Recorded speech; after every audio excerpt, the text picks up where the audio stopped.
Welcome back to ABG Investor Days. My name is Simon Jönsson, equity analyst here at ABG. Next, we have the honor to present John Westberg, CEO and co-founder of Clavister. And with that said, I leave the floor to you, John, and I will come back for a Q&A session at the end. Thank you very much, Simon. Today, when people talk about cyber, quite many talk about cyber risks or cyber threats. To us at Clavister, talking about risks or threats, that for us sounds to something you will find in a typical Baker McKenzie report. Like, it's quite theoretical, quite analytic. We, on the other hand, would like to talk about a cyber war, because that's exactly what it is. It is a war, and it has started. It hasn't started recently, it started way back. If we move back to, let's say, 2014, when Russia invaded Crimea, already back then, the world started to see an escalation of cyber attacks, but not towards the sort of classical enterprise businesses or the governments only, but to critical infrastructure, to transportation, to areas which essentially was crucial for Ukraine to function. And of course, this is just escalating. What we hear and what we see in the news, the attacks on Coop, the attacks on Detta, etc., those are just the tip of the iceberg. The real threats, the real attacks are well hidden, and you unfortunately won't see them too much exposed in media. Our role in this is a very bold statement. We think that we are on a mission to cyber protect Europe. Europe is obviously, a vast market, so more specifically, who are we targeting? Well, we like to talk about customers with mission-critical applications.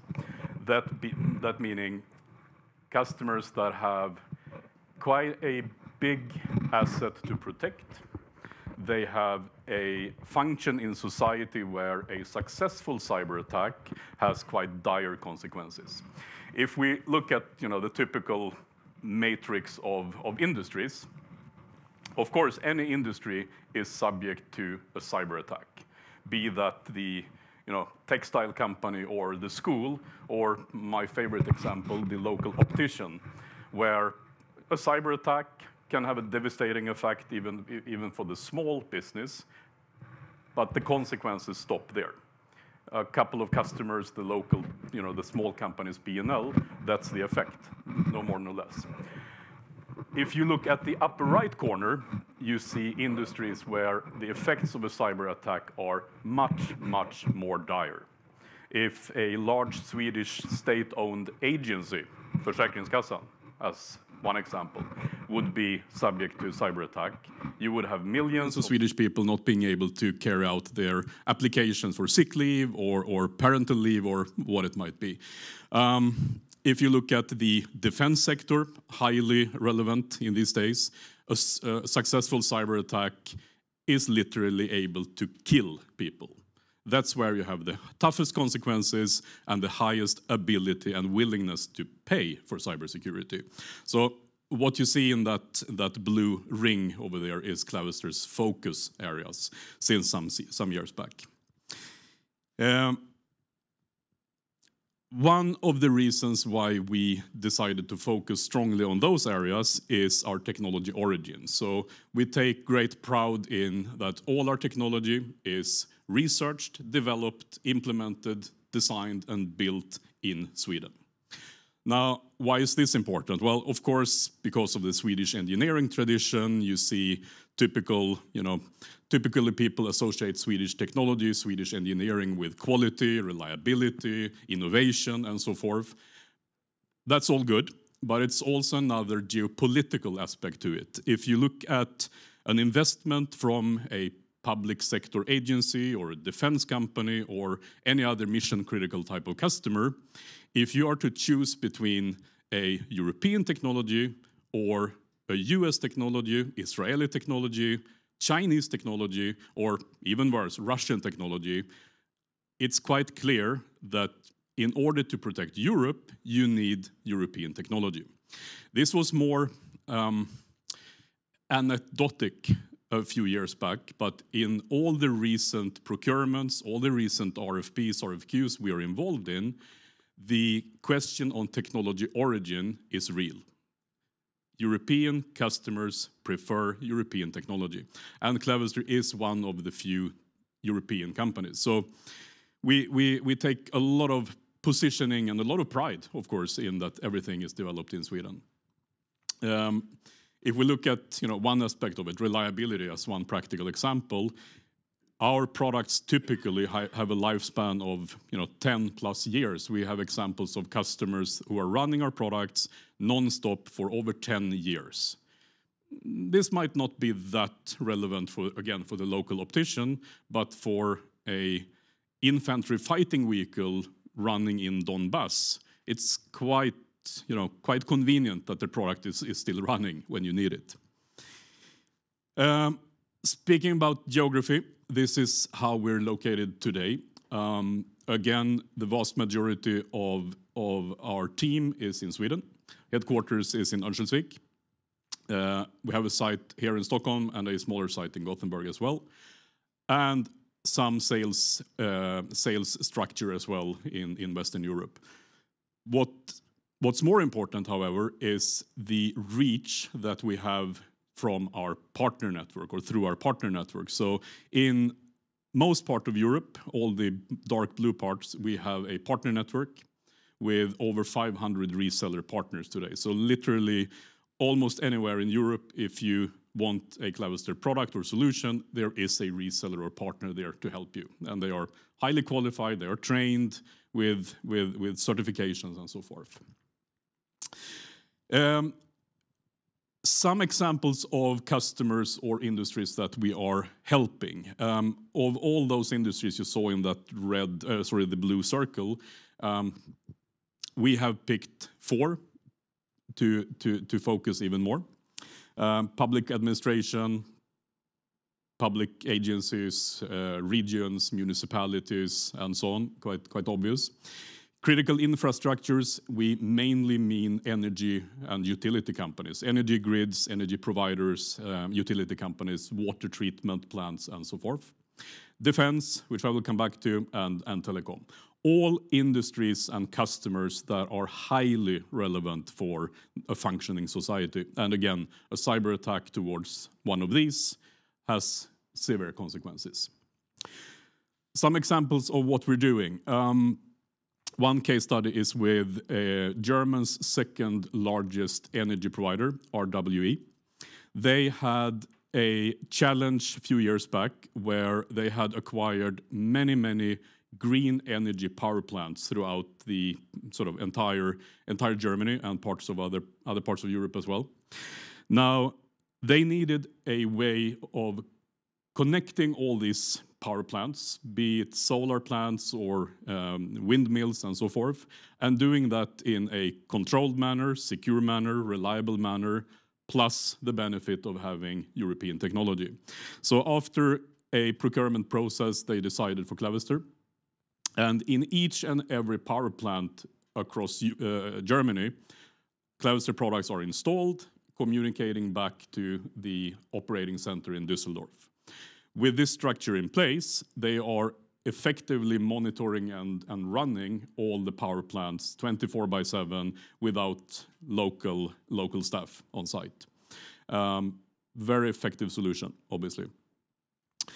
What happens then in defense? Well, defense, again, it's probably the customer group that has the toughest consequences. If you have a successful cyber attack, you are literally putting your team at risk, a lethal risk. We're seeing here that, of course, to no surprise, all the military platforms are becoming more and more digitalized. That goes for more or less any type of platform, be it on land, in sea, in air, and so on. Another important aspect of defense, when you define and design and build a defense platform, for instance, the Swedish CV90 or the German-produced tanks, those systems take typically several years to design, several years to get approved, and then they're supposed to run for 30 years, 50 years maybe even. The problem is that the enemy doesn't need that long. They need a couple of hours or 1 hour to design a new cyber attack. So the odds are really not in favor to the classical industry. Plus the enemy is, much different. State-sponsored Russian assets, Chinese assets, and so forth. So quite a tricky adversary to fight. Then on top of this, of course, we have AI. Everyone is talking about AI, but practically it is really reshaping how defense needs to work with cyber. Modern attackers, they are using AI as a tool to craft attacks that are custom made to hit a certain type of platform. Could be a submarine, could be a tank, could be something that is, highly valued. And as a countermeasure, companies like Clavister and other cyber companies need to adopt AI to counter those threats. So it's the ever ongoing fight between the bad and the good here. And as a conclusion, obviously, a cyber attack can immobilize any weapon system. And this is quite a harsh statement, but it is the truth. And again, a CV90 in Donbass being halted because of a cyber attack, well, then you have the Russians there. So it is a great, great threat. And this leads us then to our next case study as an example with BAE Systems, where their challenge was, as a producer of the Swedish CV90 Stridsfordon 90, this is a highly digitalized platform already. We're looking at a vehicle with more than 30 computers, almost 200 sensors, each of them susceptible to a cyber attack.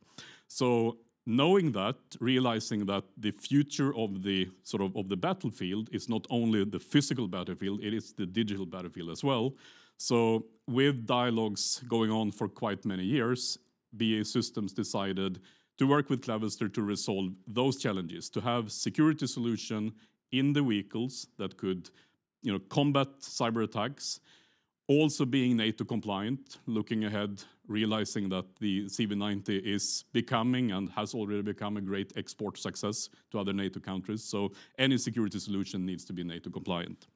In the end, what the solution resulted in, without going into too much details, but on the right-hand side, you see the typical electronic infrastructure of a CV90. It could be your Volvo as well. It's fairly similar, to be honest.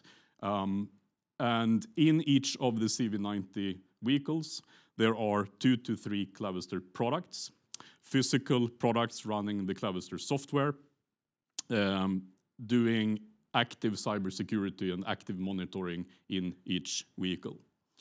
BAE has not only seen this as something necessary evil, they even managed to position this as a differentiator towards the other infantry fighting vehicle manufacturers like Rheinmetall, General Dynamics, and others. So they made a story about the vehicle becoming cyber defendant as well.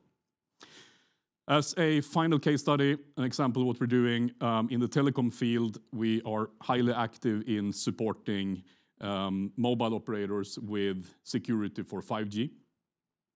Similar type of challenge, obviously, if you are able to attack a 5G network, you can literally black out the entire network and no one can call, obviously critical.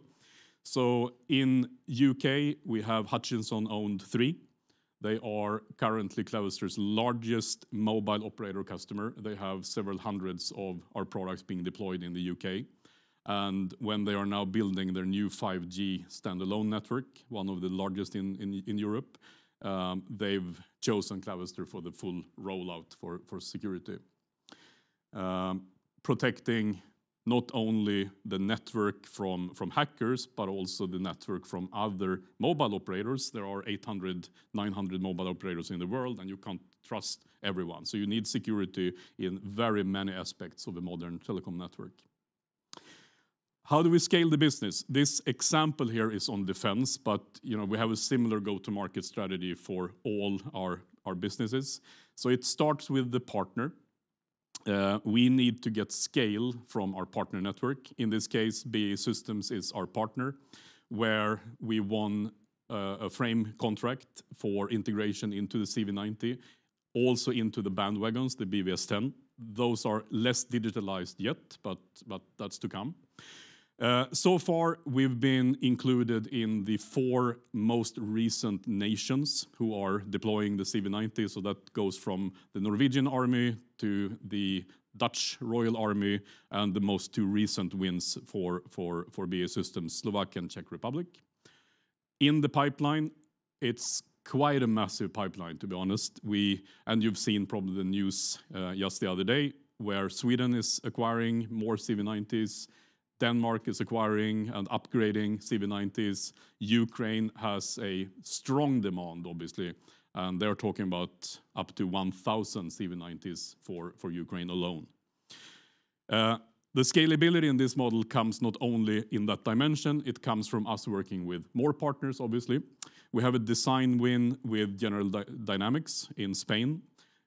Through them, a number of other prospect projects running, and similar type of setup with Saab MBDA, which is a joint venture between Airbus and BAE Systems, missile system producer, and a couple of others who we can't disclose, at least not currently. So it's a really interesting scalability in the model.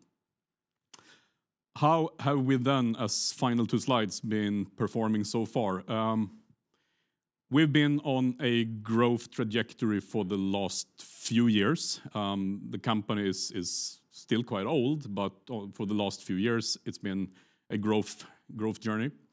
Our order intake, quarter to quarter, last quarter up 10%, with last 12 months over 300 million of orders.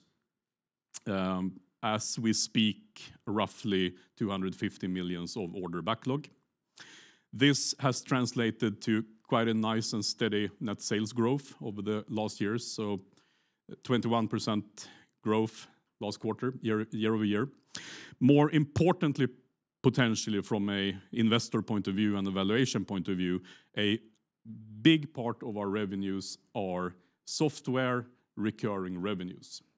And this was a change we made a couple of years back, where we shifted a lot of our sales into recurring revenues. So our recurring revenues growing healthy, steadily, so roughly 125 million as of last quarter. This turns into, first of all, a very healthy gross profit. So as a target, we've stipulated 80% plus as our gross margin target. We've been on or above that level more or less constantly over the last years. And even in times of good growth and a lot of hardware shipments, we are able to maintain 80+% gross margin. In parallel to that, we've been through a cost journey as well. So as you can see, we've been quite aggressively reducing our operating expenses from fairly high levels, cut off around 20-25% of our OPEX, which combined has led to a very nice EBITDA development on the last line. We're for this year looking at meeting a positive EBIT, and in the Clavister case, EBIT and operational cash flow is more or less the same. So that's your translation to cash flow. As a summary, why invest in Clavister? Well, the market is quite obvious. It's a fast-growing market. It's already super big, but still growing heavily. Our software is proprietary, meaning that we own the vast majority of our IPR. We have more or less 95% of the products we sell is developed by Clavister, owned by Clavister.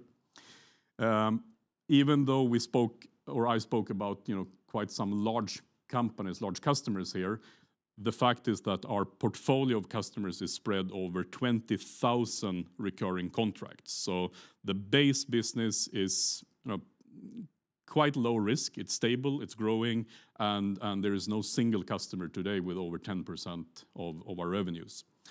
And hopefully, as you saw, the business model is really scalable. I made a comment the other week that even with this OPEX base we have now, we don't see any reason to scale our OpEx upwards to continue to drive growth as we've seen in the past years here.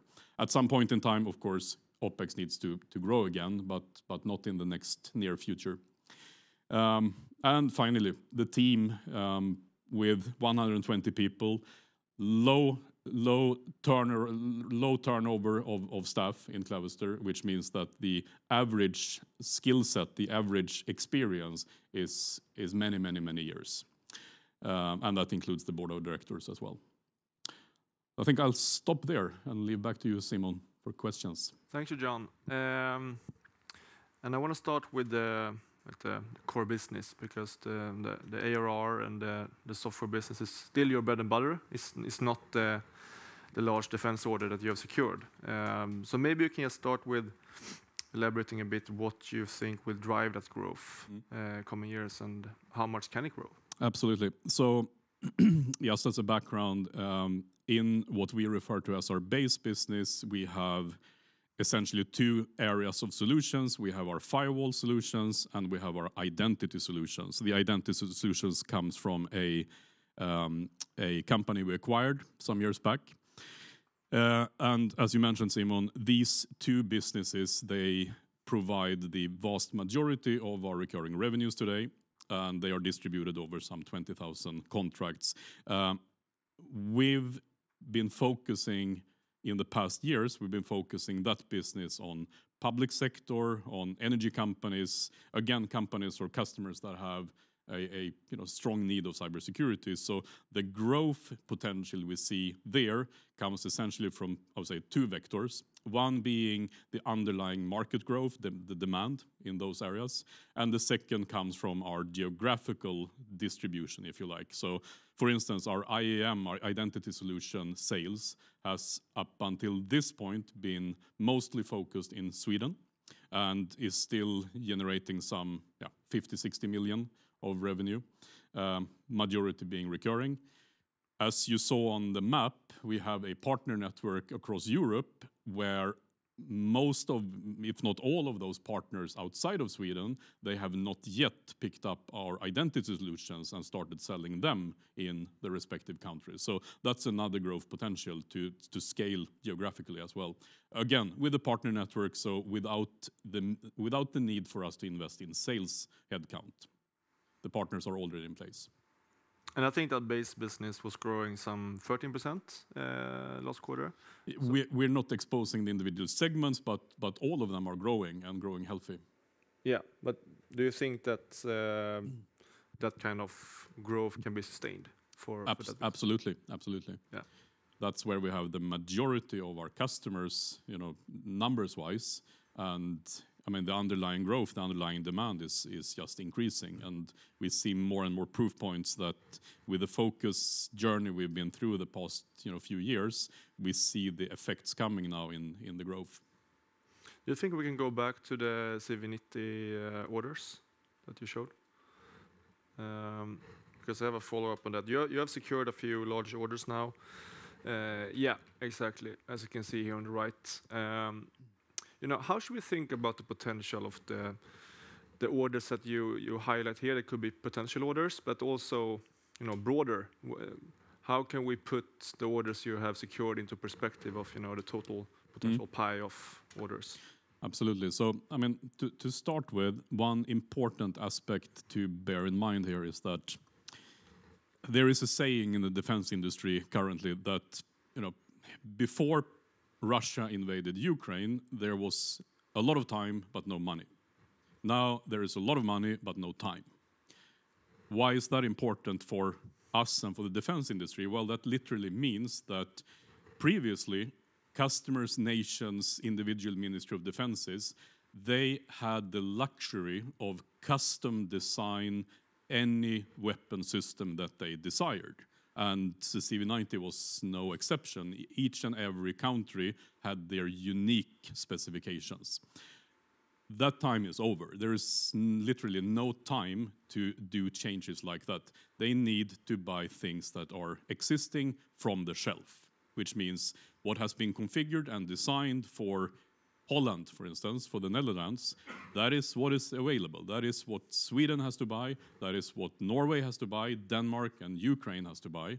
And this was specifically confirmed. There was a press release yesterday from the Swedish Material Defense Administration where the General Jonas Lottne, who is the procurer of CV90s in Sweden, specifically said this, that there is no time to buy something else than what is produced. And again, this is important for Clavister because we're designed into those original designs, which means that it increases our chances to be part of any future contract as well. And what do you think about Sweden, Denmark, Ukraine? Are those together potentially bigger orders in terms of vehicles? Yeah, if we look at, for instance, Ukraine, that might be the extreme case. They have, when Zelensky was meeting with the Swedish Prime Minister, he announced a desired number of 1,000 CV90s. And that should be placed in perspective to, for instance, the Dutch CV90 fleet, which is 120. So almost 10 times larger. If we look at, of course, Denmark being a much smaller country, but they still operate around 50, and they have announced externally needs for another 100 vehicles. Sweden is replacing 50 vehicles at least, and they are shipping more to Ukraine. So accumulated, we're looking at quite significant numbers here. All right. And lastly, you talked about long lead times, but what can you say in terms of time frame of the potential new platforms here on the defense side? How is it progressing? And you mean outside the exactly BA systems? Outside of the CV90, for example. Yeah. I mean, I can first of all give a sort of general comment on the timeline from the first interaction with a customer until proof of concept, until being selected as a vendor. We typically look at 2 to 3 years of time, so that's significant. The good news, we didn't start yesterday. We started some years ago with the other logos here as well. From being selected as a vendor until there is a program from a Ministry of Defense and there is an active rollout, that's another couple of years. So the key here for us is to have a smorgasbord of multiple opportunities running in parallel because of the lead times. Out of these logos, they are not placed there as examples. They are concrete partners to Clavister today. We've come different far on this journey I talked about with different of them. We have some where we have commercial deployments, some who are about to go commercial, and some where we're really early. So, I mean, in essence, of course, I'm not able to talk about an individual case, but we've built a pipeline where there should hopefully be, natural fallouts, positive fallouts in terms of orders coming along the way here. All right. Thank you, John. That's all we had time for, and thank you, the audience, as well, for tuning in. Thank you.